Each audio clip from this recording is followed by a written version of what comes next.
ఈరోజు Arabic habibi పాప వాళ్ళ దేశంలో చికెన్ రెసిపీ ఎలా తయారు చేస్తారో నాకు నేర్పిస్తాననింది. వచ్చేటప్పుడు నాకు ఇండియన్ స్పైసెస్ అంటే చాలా ఇష్టం. అన్నీ తీసుకొని రా అంటే, నేను బిర్యానీ మసాలా తీసుకెళ్తే అందులో ఆరెంజ్ కలర్‌లో ఉంటుంది కదా! జాపత్రి అంటారా? అదొక్కటే వేసిందసలు.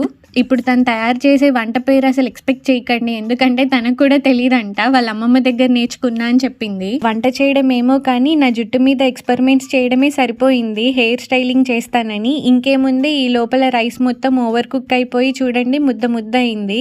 వీడియోస్ తీసుకుంటుంటే క్లారిటీగా రావట్లేదని నా కోసం మిర్రర్ మొత్తం క్లీన్ చేసింది. నాకు చాలా క్యూట్ అనిపించింది. చూడండి మొత్తానికి ఇలా అయింది నా హెయిర్ స్టైల్. ఎలా ఉంది?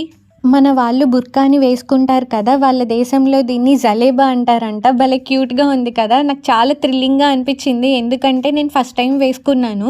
తనతో మాట్లాడిన తర్వాత ఐ ఫీల్ సో బ్లెస్డ్. ఎందుకంటే మనకు అలాంటివి అస్సలు రిస్ట్రిక్షన్స్ లేవు.